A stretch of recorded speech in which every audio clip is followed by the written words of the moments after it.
Сәлем әлем, бұл Караван KZ медиа порталының подкаст жанрындағы жобасы. Бүгін біз өзекті тақырыпты қозғағалы отырмыз. Арнайы қонағымыз бар, ол кісі гей болып саналады, өзін солай есептейді. Өзінің тегін жасыруға тырысты, солай өтінді. Бүгін қазақ гей жігіті, Дулат есімді жігітпен бірге бүгін біз әңгіме дүкен құратын боламыз. Подкастта осы ЛГБТ тақырыбын қозғайтын боламыз. Ескертетін жайт, біз бұл жерде ешқандай да пропаганда, ешқандай да насихат жасағалы отырған жоқпыз. Бұл тақырып қазір өте күрделі. Бұл тақырыпты барлығы әлеуметтік желілерде өте белсенді түрде айтып жатады, жазып жатады. Осы туралы біз айтуға, сөйлесуге, талқылауға бекіндік. Тағы да ескертетін жайт, бізде ешқандай да пропаганда жоқ. Олай болса, біз бастаймыз. Дулат, негізі біз гей, жалпы ЛГБТ тақырыбын көптен бері қозғағымыз келіп жүрген, бірақ қазақ тілді гей немесе лесбиянка болсын, басқа жаңағы бисексуал болсын табу қиынға түсті. Өйткені көбісі келіспей жатады, біреулер тіпті қорқып та жатады. Сондықтан сізге сұхбатқа келіскеніңізге рахмет. Алдымен бүгінгі подкастқа келіскеніңізге. Алғашқы сұрағым тым жеке өмірге байланысты болуы да мүмкін. Дегенмен де ең алғаш сіз өзіңіз қашан түсіндіңіз? Сіз барлығы секілді емессіз, сізге қыз бала емес, ер адамның ұнайтыны. Оны сіз қай жасыңызда түсіндіңіз жалпы? Мен негізі оны өте ерте жастан түсіндім. Былай толық түсінген кезім бір 11-12 жасымда болған шығар. Ол кезде бірақ енді осындай гей деген сөздің бар екенін, ондай нәрсенің бар екенін білген жоқпын, бірақ жалпы ер балалардың айтындығы, ондай нәрселер біртіндеп анықтала бастады. Яғни барлық түсінік бір уақытта келмейді ғой, жайлап келді. Бірақ негізінен ерте басталып кетті. Мен бір қызын алған кезім мысалы есімде жоқ, бала кезімнен бастап. Өзіңіз қай жақтың тумасысыз? Осы Алматының, қателеспесем? Мен Алматыда туғанмын. Мынау өзіңіздің парақшаңызда, Facebook парақшаңызда ЛГБТ туралы жазып тұрасыз. Арасында кеше бір байқап көріп тексеріп қалдым. Қателеспесем, біз тіпті әріптеспіз, сіз журналистсіз ғой, қателеспесем? Жоқ, мен негізі журналист емеспін. Мамандығым бойынша да, былай істеп жүрген жұмысым бойынша да, мен журналистикаға қатысым жоқ. Бірақ көктем сайтына жазып жүрмін. Негізі публицист болсам ба деген талаптарым бар. Түсінікті. Мынау парақшаңызда сіз ашық жазасыз ғой, сізді орысша айтқанда мынау открытый гейге келтіруге бола ма? Айта аламыз ба, әлде олай айта алмайсыз ба? Открытый, яғни жария деген мәселе, ол жалпы контекстіге байланысты ғой. Мысалға, мен Фейсбукта туысқандарымның көбісі жоқ. Көбісі болғанда түгелде жоқ десем болады. Негізінен ол жерде достарым, сол туысқандарым арасынан өзіммен замандас адамдар ғана бар. Солар ғана оқиды менің жазғандарымды. Сондықтан мен біршама ашық түрде, жария түрде жаза аламын кейбір нәрселерді. Ал былай басқа бір жағдайларда, мысалы отбасының арасында болсын, немесе жұмыс орнында мен оны жария етіп айта бермеймін. Оны айтатын былай неде келмейді өзім мүмкіндікте. Бірақ мысалы мүмкіндік келсе де кей кезде болып айтпай қалатын кездерім болады. Сондықтан белгілі бір дәрежеде жария деп айтуға болады. Себебі менің мысалы достарымның барлығы дерлік. Барлығы біледі менің кім екенімді, қандай нәрсемен айналысатынымды. Ал тіпті туысқандарым арасынан да көп адам біледі, бірақ оны ести бергісі келетін, тыңдай бергісі келетін адамдар көп емес дейсіз ғой. Арасынан бәрібір таңдау керек болады.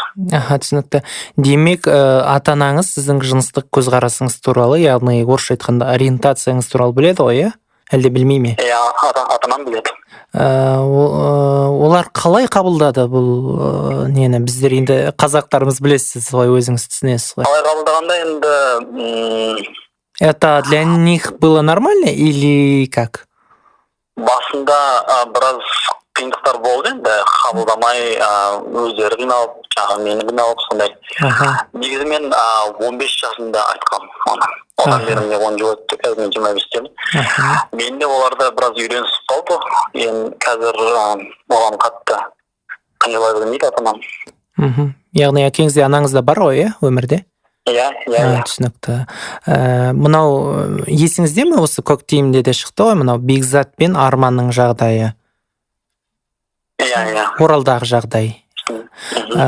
Сондай бір қысым болған жоқ па отбасыңыз жағынан? Сен мүмкін ауру шығарсың деген сияқты нәрсе. Негізі мен көп жағдай негізінен жолым болып кетті. Себебі менің ата-анам да, достарым да біршама жеңіл қабылдады. Сондықтан ондай мәселе қысым болған жоқ. Түсінікті. Дулат, маған сіздің діни көзқарасыңыз қызық. Сіз Аллаға сенесіз бе? Әлде, білмеймін, басқа діндесіз бе деген секілді?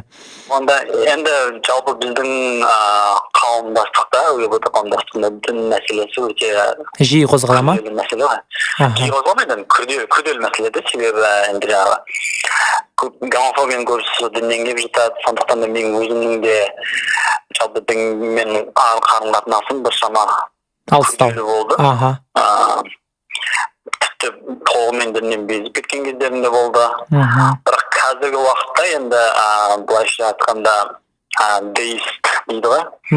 Яғни нақты бір жаратушы құдай болмаса да бір ақиқаттың бар екендігі рас шығар деп ойлаймын. Яғни Алланың 99 есімінің біреуі әл-хақ дейді ғой.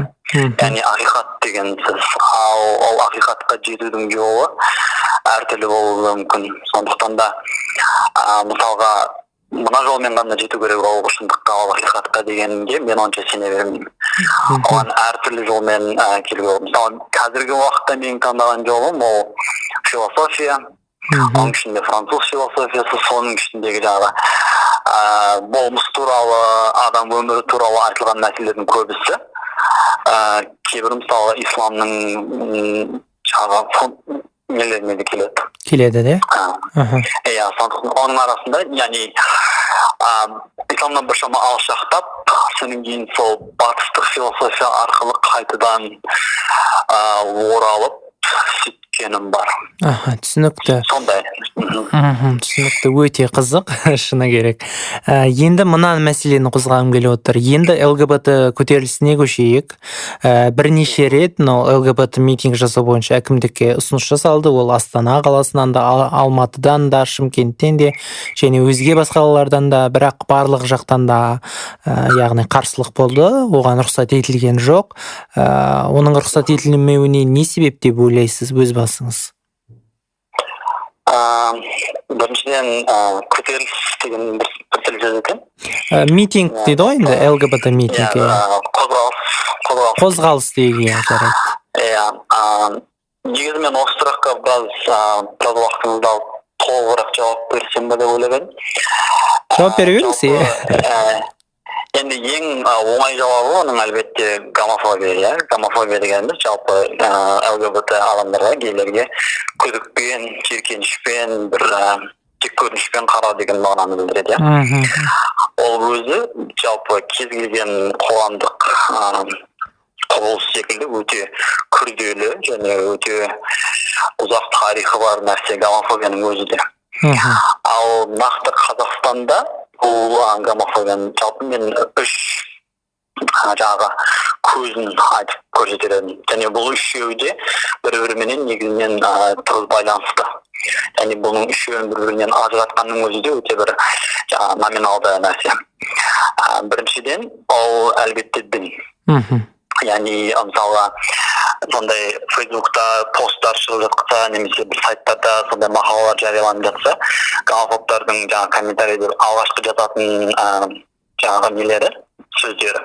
Бұл Қазақстан деген мұсылман мемлекет, сондықтан да бізде бұндай болмайды. Біз зайырлы мемлекетпіз.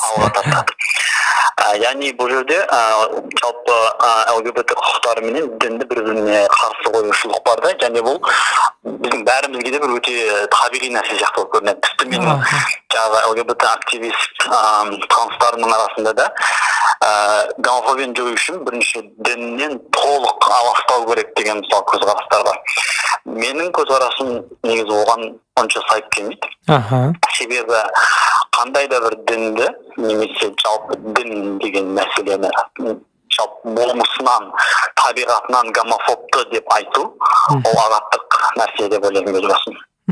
Яғни кез келген дін, ол біріншіден монолитті нәрсе емес, яғни әр діннің өзінің ішіне бөлінетіні бар. Әркімнің діні әрқандай, мысалы тіпті екі мұсылман кездессе, екеуінің діні әртүрлі болуы мүмкін, сенетін. Тіпті бір болғанның өзінде де екеуінің де көзқарасы екі түрлі болуы мүмкін ғой. Көзқарасы екі түрлі болуы мүмкін. Ал екінші мәселе, бұл дін деген статикалық нәрсе емес. Ол ұдайы дамып, ұдайы өзгеріп отыратын нәрсе. Ал нақты Қазақстанның контекстіне келетін болсақ, дін, яғни 17 жылғы қазан төңкерісінен кейін жалпы бүкіл қоғамдық дискурстан алшақтатылды бір шама. Яғни совет үкіметі толық орнағаннан кейін жаңағы социалистік идеология дінді өзінің негізгі жалпы көрді жағына, оны дискурстан аластатты, дұрыс па? Содан кейін барып, әсіресе мына екінші дүниежүзілік соғыстан кейін Қазақстанда, жалпы бүкіл совет одағында, оның ішінде Қазақстанда отбасы мәселесі, әйел мәселесі, жалпы жаңағы жыныстық қатынастар мәселесі біршама модернизацияға ұшырады. Бірақ бұл модернизация орын алып жатқан кезде дін ол процеске қатыса алмай қалды. Яғни басқа мемлекеттерде, басқа мәдениеттерде бұл процесс жүріп жатты, ал дін оған сол уақытта өзінің реакциясын беріп отырды, өз ішінде жаңағы сол мәселелерді талқылап, содан эволюцияға шығып отырған болатын. Ал біздің жағдайда, яғни нақты постсоветтік мемлекеттердің контекстінде және тіпті кеңірек алғанда басқа да мұсылман мемлекеттерде қоғам жаңағы отбасы мәселесінде, әйел мәселесінде, жыныс мәселесінде ілгері шығып кетті да, ал дін кешеуілдеп қалды. Сондықтан да бұл жерде біздің қазіргі уақыттағы ислам дінінің Қазақстандағы жаңағы нұсқасының жағдайы шамамен алғанда сол жаңағы 19-шы ғасырдың екінші жартысы, 20-шы ғасырдың басындағы жағдаймен қалып қойды деп айтса да болады. Мысалы ол кезде ағартушылық қозғалыс басталған кезде, сол кезден бастап осы мәселе қозғала бастаған. Яғни отбасы мәселесі, жыныс мәселесі, әйел мәселесі, бұл діннің өз ішінде эволюция басталған тұғын, бірақ ол кенеттен тоқтап қалды да кешеуілдеп қалды. Сондықтан да жаңағы діннің осы гомофобияға әсер ететін бір фактор болып отырған себебі осында. Екінші фактор ол совет одағының өзінен келеді. Яғни жаңағы дінді алшақтатты ғой енді. Негізінен әуел бастағы ойлары олардың негізі ізгі болатын. Яғни халықты қоғамды модернизациялау жаңағы мақсатында дінді алшақтатқан болатын қоғамдық дискурстан. Бірақ олардың өздерінің әкелген дискурсы одан өте қатты ілгері болған жоқ. Яғни әуел баста әлбетте болды. Мысалға Ресей империясында алғаш рет бірінші Николай жаңағы бір жыныстық қатынастарға қарсы заң қабылдаған тұғын. Бұл 1922 жылғы қылмыстық кодекске кірген жоқ. Яғни 1922 жылдан 1934 жылға дейінгі аралықта Ресей империясында, кейіннен совет одағында бір жыныстық қатынастар қылмыс болған жоқ. Бірақ одан кейін Сталиннің кезінде жаңа қылмыстық кодекс қабылданды дағына, сол кезде бұл жаңағы бір жыныстық қатынасқа қарсы заң қайтадан қабылданған болатын. Және сол заң сол күйінде постсовет мемлекеттердің барлығында сол 91 жылға дейін сақталып, бізде 98 жылға дейін сақталды мысалы. Ал мысалы Өзбекстан, Түркменстан деген секілді мемлекеттерде дәл сол заңның сол нұсқасы әлі де қолданыста. Яғни оның екінші бір жаңағы қайнар көзі гомофобияның бұл осы сталинистік репрессиялардың кезінен басталады. Яғни бұл Ресейдегі саяси гомофобияның бастауы деп айтады. Түсінікті. Ал үшінші мәселе бұл тағы да жаңағы мысалға халық талқылаған кезде бұндай мәселелерді негізінен жалпы ЛГБТ деген мәселені батыстан келген бір ұғым деп біледі. Яғни батыстың бізге әкелген жаңалығы деген секілді. Бұл әлбетте дұрыс емес, себебі гейлер кез келген қоғамда әр уақытта болған. Дәл осындай немен болмаса да бола береді дейсіз ғой. Саяси формада болмаса да. Алайда бұның астарында бір ақиқат бар негізі. Ол ақиқаттың мәнісі мынада. Жалпы батыста қазір гомонационализм деген ұғым бар, гомоұлтшылдық дейді. Бұл яғни мынандай сенімге құралады. Мысалы батыс адамдар ойлайды, біз өркениеттің осы шыңына жеткендіктен біз гомофобия емеспіз. Ал гомофоб мемлекеттер олар кешеуілдеп қалған, өркениеттен тыс қалған, осындай варварлық мемлекеттер ғана осындай гомофобияға басырады деп сондай бір идеологияны таратады негізінен. Ал жалпы батыс пен шығыстың арасында жаңағы отарлаушылық қатынас бәрімізге белгілі. Сондықтан да мысалы бізге сендер жабайысыңдар, сендер варварсыңдар, сондықтан да осындай десе, біз әлбетте оған өзіміздің ұлтшылдығымызбен жауап береміз. Яғни бұл тек қана мысалға қатардағы ұлтшылдардың ғана емес, мысалы қазақтарда ондай болмаған, бұл қазақтың болмысына жат деген секілді мәселелерден тыс, тіпті ресми идеология, ресми саясаттың өзінде де бұл көрініс табылады. Мысалы 2017 жылғы Назарбаевтың мақаласы бар еді ғой, рухани жаңғыру деген. Иә. Сода ол айтатын мысалы біз қазақтар дейді коммунизмнің, фашизмнің және либерализмнің күйеуін көрдік, және енді біз жаңа өзіміздің бір идеологиямызды ұсынамыз дейді. Сонда бұл жерде біздің түсінетініміз негізгі идеологиялардың барлығы да бізге сырттан келді, батыстан. Яғни енді біз өзіміз басқаша бір батысқа ұқсамайтын идеологиямен жауап беруіміз керек деген идеология туындап отыр жүрді.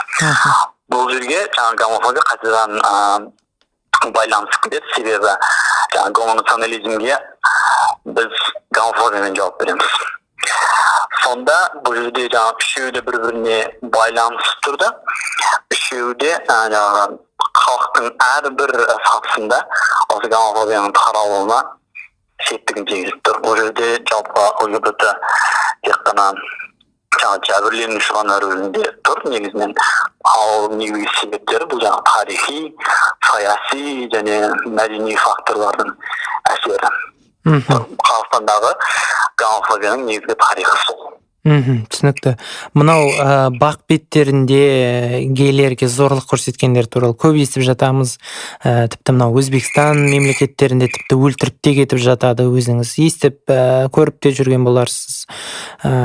Бұл жек көрініштік не нәрсеге байланысты деп ойлайсыз? Сол еркектің еркекке ғашық болуында немесе солардың бір яғни гей болуында ма екен себеп? Қалай ойлайсыз сіз? Яғни себеп негізі бұның себебіне терең бөлетін болсақ біз тіпті ұзаққа кетеміз. Негізінен жаңағы айтып кеттім ғой, үш негізі көзі бар гомофобияның деп. Бұл үш көзінде де әлбетте жаңағы әйел мен еркектің арасындағы қарым-қатынас өте маңызды рөл ойнайды.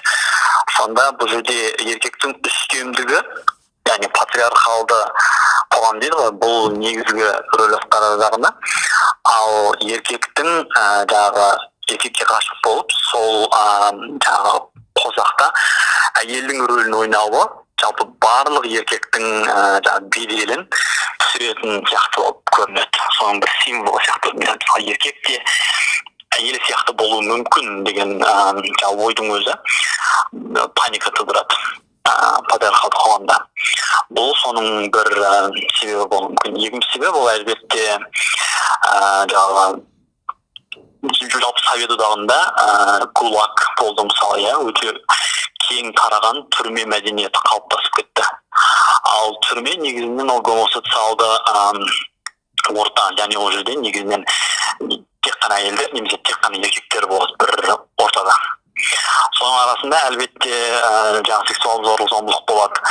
Бұл кейіндеп жалпы халықтың арасына тарап кетті дағы, енді жалпы еркек пен еркектің арасындағы сексуалды қарым-қатынас деген бұл әрқашанда бізде сол зорлық-зомбылықпен, қылмыспен, бір жаңағы дұрыс емес, бір ауру секілді нәрсеменен ассоциацияланады.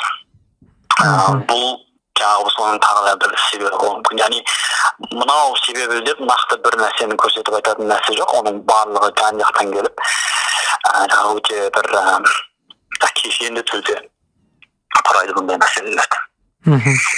Мынау каминг-аут деген нәрсе бар ғой, енді барлығы білетін шығар оның не екенін. Яғни мойындау, елге жариялау, хабарлау. Мынау Көктем сайтының хабарлауынша біздің елде мынау 2019 жылы хабарлаған екен. Енді қазір қалай екен білмеймін оны. 1,5 миллион гей, лесбиянка, бисексуал және трансгенді адамдар өмір сүреді деген болатын. Дегенмен де каминг-аут жасайтындар өте аз. Көбінесе олар меніңше қорқатын сияқты әрине. Мысалы өз басың каминг-аут жасауға дайынсыз ба қазіргі таңда? Жалпы жаңа басында айтып кеттім ғой, жариялылық туралы, иә. Яғни мысалы бір сайт арқылы ма екен мысалы? Каминг-аут дегенде дәл сондай мәселе. Мысалы каминг-аут деген ол бір рет істеп, соны менің қоя салатын нәрсе емес. Ол мысалға мен қанша жыл өмір сүрсем, сонша жыл мен күнде каминг-аут жасауым керек мысалы. Біздің қоғамда. Гетеронормативті, гомофобты қоғамда әрбір гей шын мәнінде күнде каминг-аут жасайды. Себебі мысалы айтып отырсыз ғой, көбісі каминг-аут жасағысы келмейді деп. Ол негізі олай емес. Мысалы көптеген адамдардың жаңа достары бар, білетін, таныстары бар, туысқандары бар. Сол адамдарды ренжітпеу үшін солай жасайтын сияқты, мысалы ата-анасын ренжітпеу үшін деген сияқты. Білмеймін енді менің. Мүмкін, иә. Жоқ, негізі бұл бірде менің айтқым келгені, бұл каминг-аут деген ол сатылы нәрсе да. Мысалға мен осы уақытқа дейін каминг-аутты көп жасадым мысалы. Мен ең алғашқы каминг-аутым сол 15 жасымда болды. Одан кейін әрбір жаңа адаммен танысқан сайын мен мысалы өзіме шешім қабылдау керекпін, мына адам білсе қалай болады, білмесе қалай болады деп. Сонда әрбір жаңа адаммен танысқан сайын мен каминг-аут жасап отырамын, былайша айтқанда. Ал мысалға жалпы қоғамға ол да мысалға сатылы нәрсе. Мысалы Көктем сайтында мен өзімнің атыммен, жаңағы суретімменен мақалалар жазамын. Ол былайша айтқанда менің каминг-аутым, иә. Алайда ол Көктем сайтын оқитын адамдардың өзін, мысалы мен білемін де өзім іштей, кім оқиды оны, қандай адамдар келеді деп. Ал егерде мысалға маған оған қарағанда бір кеңірек оқылатын бір неге ашық түрде солай жаз десем, мүмкін мен істемес едім олай. Өзімнің қауіпсіздігім үшін, немесе жаңа басқа мәселелер үшін.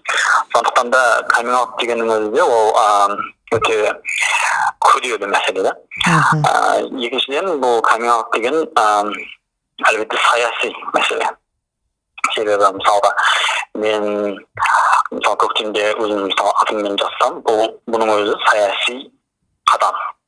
Мен өзімді осындай гей адам ретінде жария етіп отырмын. Және сол өзімнің құқығымды сол арқылы қорғағым келіп отыр. Тіпті жаңағы достарың арасында айтудың өзі бұның әрқайсысы саяси қадам. Бұл нені білдіреді? Бұл біріншіден каминг-ауттың маңыздылығын білдіреді. Яғни біз жалпы Көктем редакциясы әрқашанда ЛГБТ адамдарды каминг-аут жасауға үгіттейміз. Бірақтан әрқашанда оларға бірақ бірінші кезекте сіздің жеке басыңыздың қауіпсіздігі тұру керек деп айтып кетеміз. Себебі біз әлбетте гейлердің барлығының да жария болғанының, өздерінен өздері жаңағы қорықпағанын, еркенбегенін қалаймыз әлбетте. Бірақ біз күштеп оларды жаңағы саяси күшке айналдыруға құқығымыз жоқ. Сондықтан да бұл біріншіден жаңағы каминг-ауттың маңыздылығын көрсетеді, екіншіден оның қаншалықты сақтықпен істеу керек екендігін де көрсетеді. Дулат мырзаға тағы да алғысымызды білдіреміз. Бүгін біз ЛГБТ тақырыбы туралы, гейлер туралы, лесбиянкалер туралы, гомофобтар туралы көп айтылды, көп мағлұмат алдым, көп ақпарат алдым. Енді өздеріңіз бір түйінін жасап аларсыздар деген үміттемін, ойдамын. Подкасттың соңында айтатын жайт, жаңағы подкасттың басында айтқанымдай, бізде ешқандай да пропаганда, насихат жасау ой жоқ. Осы тақырып өте бір күрделі болып жатқаннан кейін, осы тақырыпты қозғауға бекінген болатынбыз. Сіздермен бірге болған Караван KZ медиа порталы әр апта сайын сіздерге осындай түрлі тақырыптар жайлы подкасты ұсынып отыратын боламыз. Караван әрдайым жаныңыздан табылсын.